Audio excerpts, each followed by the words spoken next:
Rates of change questions can feel overwhelming. So many words, so many numbers, and no clear starting point. But once you know how to break them down, they become so much easier and kind of predictable. By the end of the video, you know exactly what to do when you see these tricky questions.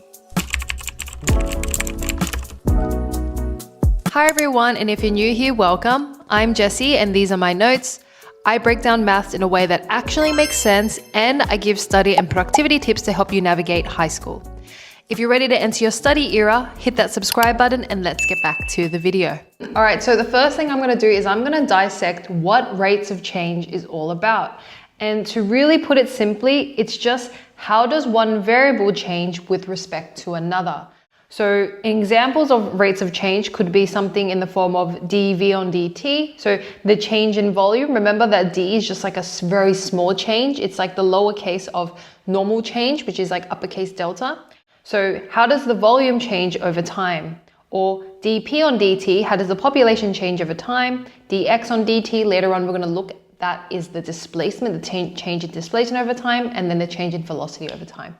So if I were to look at these two diagrams over here, these little triangles, you're going to see that they have different rates of change. This one over here is going to have a smaller rate of change because you can see that as this x1 increases, this y increases very little. Whereas on this side, when the x increases, the y increases more. So this will be a larger rate of change compared to this one. The very first thing we're going to talk about is the two different types of rates of change, which is average rate of change and instantaneous rate of change. Yes, they are different and they have different formulas, and you need to pay attention to the wording of the question to figure out which one to do. So if I were to just summarize very easily and simply what the main difference is between the two, I would say that average rate of change is how it changes between two instances in time, and instantaneous is one instant in time. So if I look at this diagram over here for average rate of change, let's say you want to figure out, if you have this curve, how does the x and y values change between these two times, t1 and t2? Well, what you would do is you would actually draw in a line that passes through those 2 points, and you're essentially finding out the gradient using rise over run, right? See how it's all like building on our previous knowledge from linear relationships in this case. So if you wanted to find out what the average rate of change is, you're essentially finding the change in Q, or the change in the quantity over the change in time. So you find the difference between the two quantities. So you can see here that at T2, at the later time, the quantity is Q2. At T1, the quantity is Q1. So the rise in this case is going to be the difference between them. And then the run is going to be the difference between the two times. So that is how the formula is essentially derived. Now, when you have instantaneous rate of change, it's in the word instant. It's at one instant in time. It's not between these two times or between these two times. It's at that exact instant in time. And the way you're going to find that instantaneous rate of change is by using calculus. We're going to find the very tiny change in the quantity over the tiny change in time. Okay, so we're going to apply these formulas later. But before we do that, I just want to have an overarching macro view on the different problems that you're going to get in this topic. And I would break them down into two different types of problems. We have the rate of change of a quantity. It's so vague, but quantity can be anything. It can be population, bacteria, volume, all of these over here.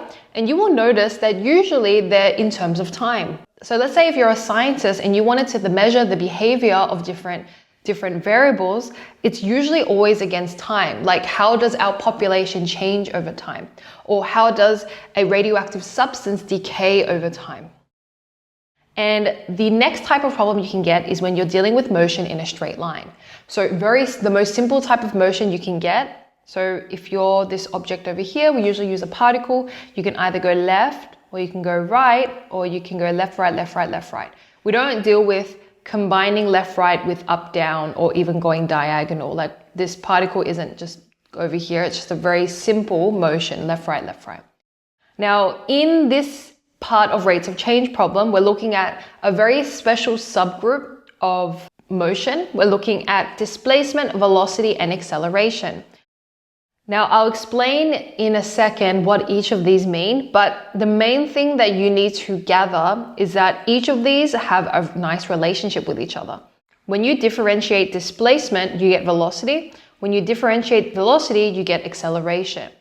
Now, that's when you differentiate. When you anti-differentiate or when you integrate, you go the other way. So integrating acceleration gives you velocity. Integrating velocity gives you displacement. Now let's talk about the notation that you will look at when you look at these types of motion. So first, displacement, we just denote with an x.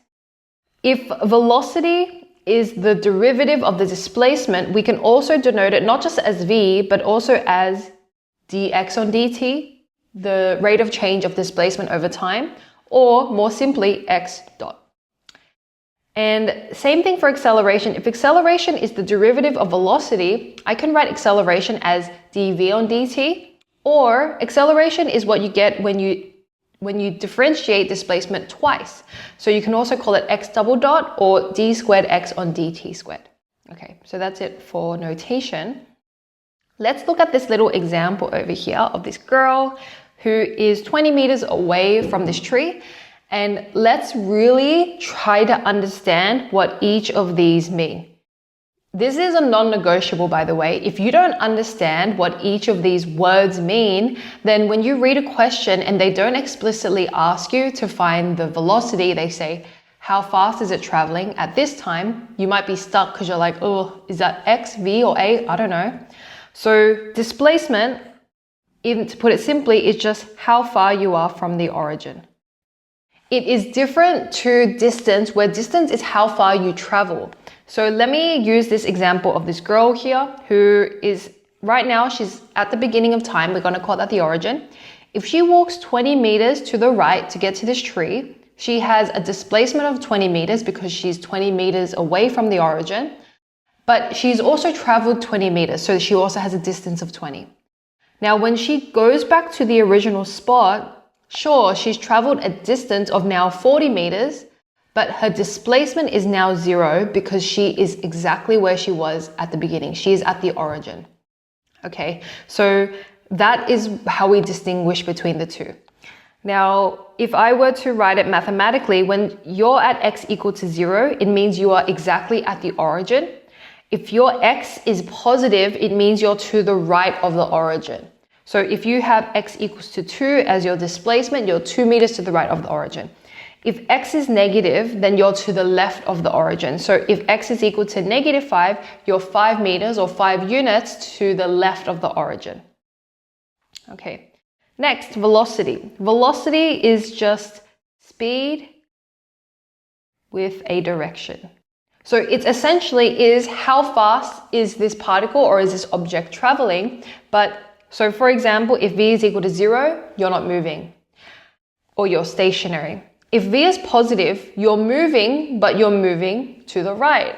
So if, for example, you had v is equal to 5 and the unit we use is meters per second because that's the unit for speed, or it can be centimeters per minute, it depends on the question, whatever units they use.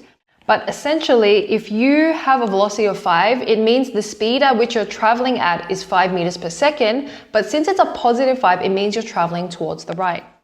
If your velocity is negative, it means you're moving to the left. So if v is equal to -2 meters per second, you're still traveling at a speed of 2 meters per second, but now you're traveling in the left direction. Okay. And the last one is the acceleration. To put it simply, I just think of acceleration is how quickly are you speeding up or slowing down? Or how does your velocity change over time? So think about if you have your license, let's say when you put your foot on the accelerator, if you do a little gentle push on the accelerator, you're not going to speed up very much. So your change in speed will be very little. But if you just absolutely push your foot on the pedal, you floor it, you're going to have a huge acceleration because the amount of change in speed, you went from going maybe 10 kilometers per hour, and then when you put your foot down, you went 80 kilometers per hour. So you have that huge jump. So that is a high acceleration. So if a is equal to 0, it doesn't mean you're not moving, it means you're traveling at a constant speed. So constant speed could look like you're not moving and you're continuing to not moving. Another thing that constant speed could look like is if you're traveling 60 kilometers per hour in a car and you maintain that speed, you're not accelerating, you're staying at the same speed. So the acceleration is also 0. If acceleration is positive, you're accelerating to the right. If acceleration is negative, you're accelerating to the left. Okay, and then I'm going to explain later on how do you determine whether you're speeding up or slowing down. And then the signs of these are going to come in handy. And here is just a cute little summary of the key ideas you need to know for rates of change before I go into the questions. So here's the formula for the average rate of change. Here is the formula for the instantaneous rate of change. Also, the way you distinguish them is how many times they are between. And then motion in a straight line, we just have displacement, velocity, acceleration, and their different notation. Okay, so I'm going to go and start off with a question. So checkpoint, example 1. The mass m in a kilogram of a snowball as it rolls down a hill over time t seconds is given by m is equal to t squared plus 4t plus 5. Find the average rate at which the mass changes between 3 and 6 seconds. So look at that keyword, find the average rate. So that means we're looking for the average rate of change. So that's going to be the change in our quantity, which is our mass, over our change in time. That's going to be equal to Q2 minus Q1 over T2 minus T1. Okay, you can just generalize it and call it Q for quantity, or you could also replace the quantity with the quantity itself, which is mass.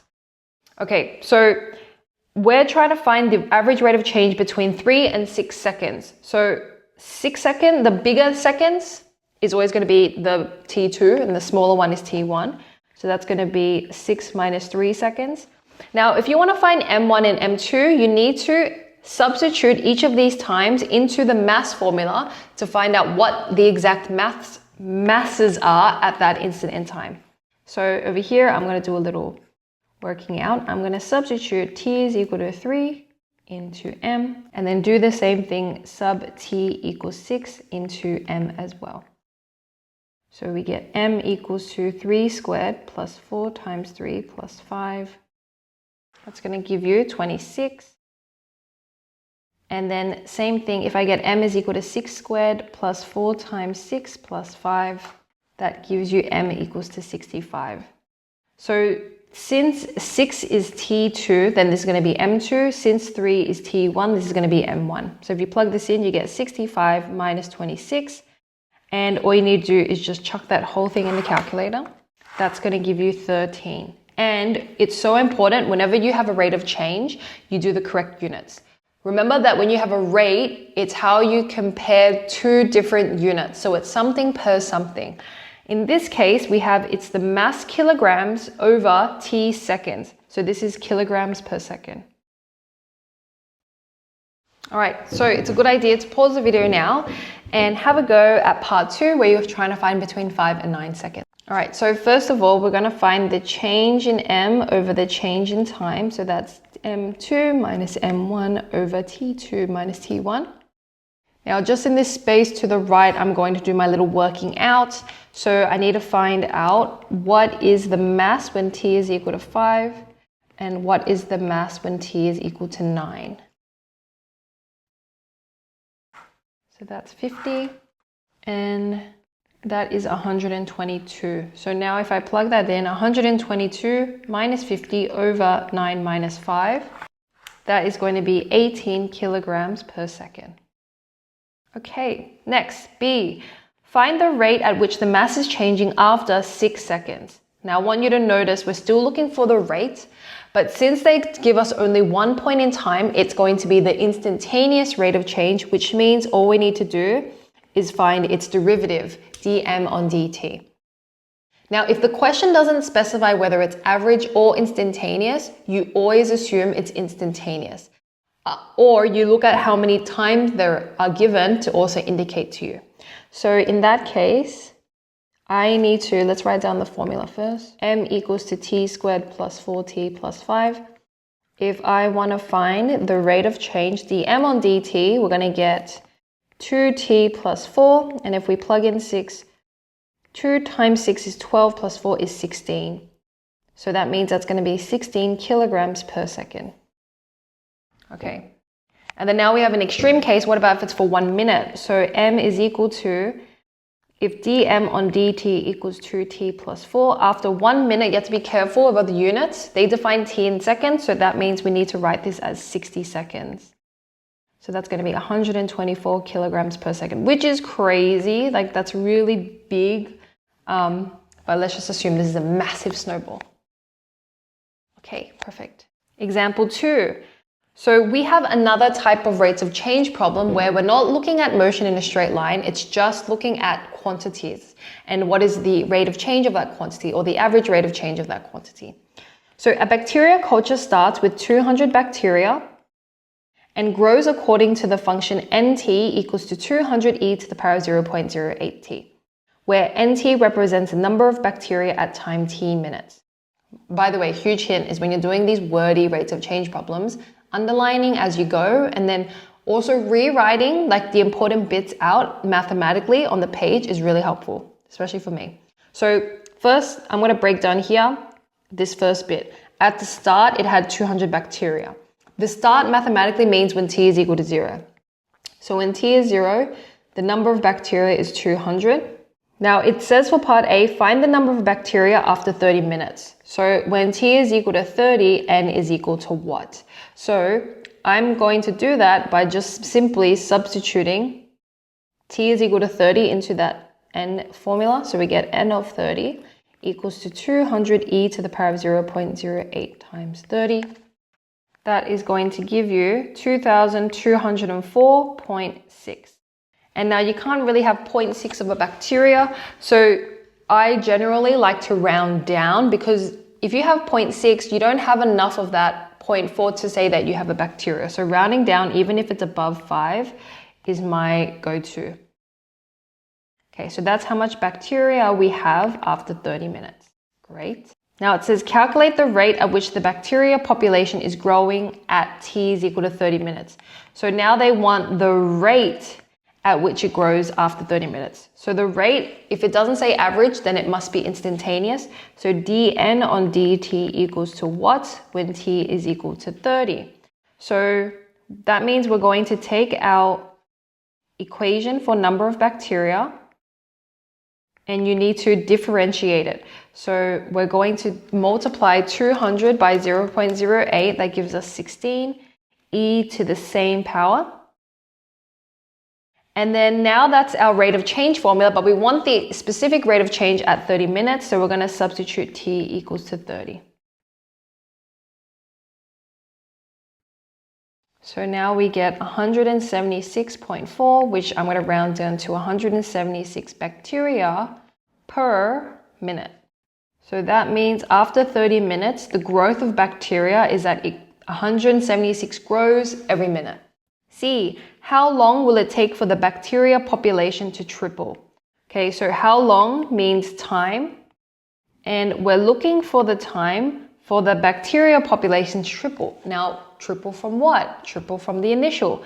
And if you remember at the very beginning, it told us that the bacteria starts with 200 bacteria. So we're looking for t such that n equals to 200 times 3, which is 600. Okay, now we're just plugging it into the n formula because they didn't ask for the rate. All right, so the n formula is given as n equals to 200e to the 0.08t, and we're going to let n equal to 600 and then solve for t. So now, hopefully you've noticed that we're going to have to make the power t the subject by using logarithms. Now, before we do that, let's just make this e exponential part the subject. So get rid of the 200. If you divide it, you get 3 e to the power of 0.08t. And then if you take the ln of both sides, this ln e cancels, because remember, ln e is the same thing as log e. And if they're the same base and same number, they cancel. So now we just get 0.08t equals to ln 3. And if you divide both sides now, you get t equals to ln 3 divided by 0.08, which is going to be 13.7 minutes. And you know what? That's time. Time can be point something, so I'll leave there. Okay, so now for example 3, we're moving into motion on a straight line. I would say that these ones are definitely more common, and these are also more tricky and less predictable because you really have to understand exactly what displacement, velocity, and acceleration mean. So let's say a particle is moving with the following displacement, x equals 2t squared minus 8t plus 3, where x, not s, is in meters and t is in seconds. Find its initial velocity. So whenever you see the word initial, that means t. And if you're looking for the velocity, that's going to be, you can call it a v, or just to get used to the notation, I'm going to call it x dot, the first derivative of the displacement. And I'm looking for that. So when I look at this, without even having to go back and read the question, I know exactly what I need to do. I need to find an expression for the first derivative of the displacement, and then I need to plug in t is equal to 0. So now if I go ahead and differentiate that, we get 4t minus 8. And if you plug in 0, you get 4 times 0 minus 8, or x dot equals to negative 8. And the unit is meters per second. Okay. Next, B. Show that its acceleration is constant and find its value. So if you want to find the acceleration, you need to use the relationship that it goes displacement, velocity, acceleration in that order of differentiating. So if I differentiate my velocity once again, that is just going to give you 4. And it is indeed a constant term. Now, the units are a little bit confusing for students when you think about acceleration. Here is how you would order them.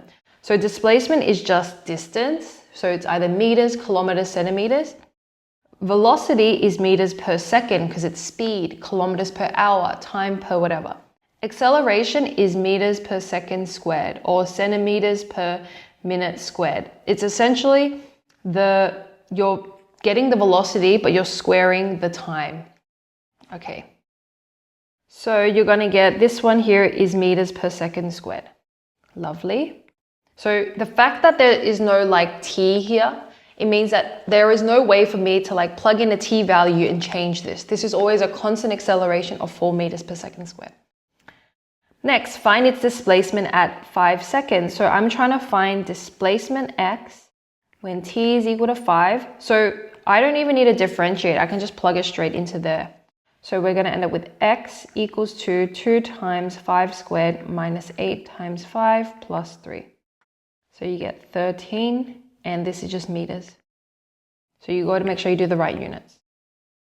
D. Find when and where the particle has a velocity of 0. So let's break that down. Find when, so that's time.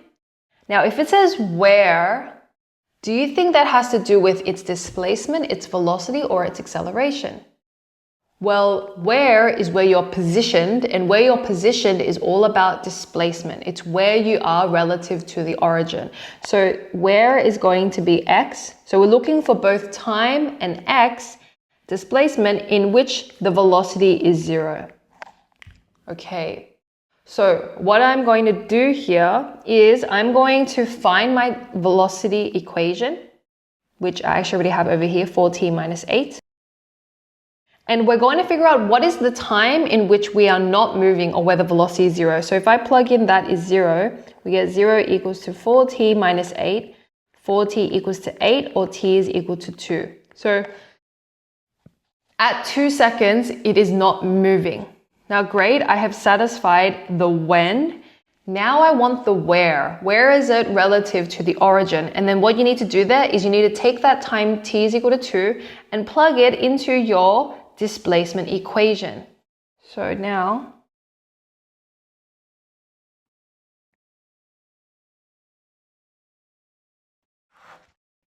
and we get x equals to negative 5 meters. So that means when the velocity is 0, so when it's not moving, that 2 seconds have passed and it is actually to the left of the origin by 5 meters. All right, and the last thing, find the total distance traveled by the particle in the first 5 seconds. So I want you to notice distance. Distance is not synonymous with displacement. Displacement is how far you are from the origin, whereas distance is how far have you traveled. It doesn't really care about the direction. Okay, so the way that you have to answer these problems, and I see it time and time and again that students always get this wrong because they think that it's displacement, but it's not. I want you to draw out a diagram mapping out what's happening in the first 5 seconds. So we want to draw this thing over here. Okay, so whenever you draw a displacement time graph, you can't have negative time. So I'm only going to draw the right-hand side of a Cartesian plane, and we can actually have negative displacement, so you can make it just half of a Cartesian plane. So that's t and that's x. And the first thing I'll do is I'll see if we have like x-intercepts. And if I look at this, I can't really find two numbers that multiply to give me 6 but add to give me -8. So what I'm going to do instead is I can see that it's a concave up parabola. That's the great thing. I'm going to find out what the coordinate of the vertex is by using the axis of symmetry formula, x equals to minus b over 2a. So b is going to be the number in front of the t term, so that's minus 8 over 2 times 2, that's going to give you 2. Sorry, that should be t in this case, but usually it's x. All right, t is equal to 2. So at 2, we're going to have a vertex. Now, if you remember, in this question, find when and where the particle has a velocity of 0. To have a velocity of 0 means that your gradient of your tangent is going to be a 0. So that means 2 is actually going to be in this case, a minimum turning point because it's a concave up parabola. Okay, bear with me. And it also says that when this is true, the displacement is -5. So I can also put in -5 down here. Another way you could do this is if you plug in 2 into here, you do get -5. All right, so this here is going to be my vertex. Now let's find the y-intercept or the displacement intercept. If I plug in t is 0, this cancels and we just get 3. Okay, so we're going to start from here, come down here. And then it looks like we're going to come back up and we want to find what is the distance in the first 5 seconds. So I want to draw up until 5. So does it come up here? Does it stop here? What's going on? So the easiest way is to sub in x equals to 5 into here. But if you remember, we actually found that in part C.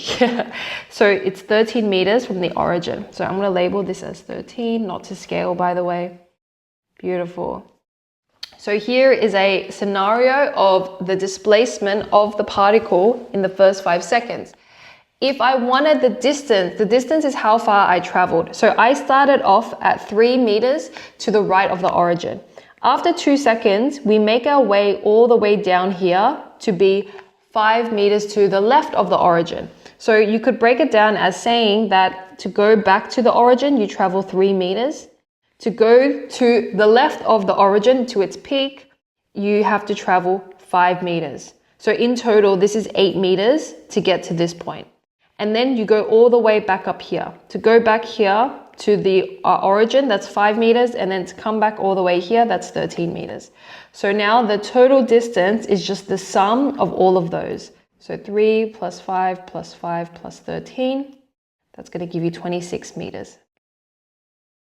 Okay, and I know that does sound very confusing, but that is exactly how you need to approach these problems. Draw out a little diagram, fiddle around with the numbers until you get it.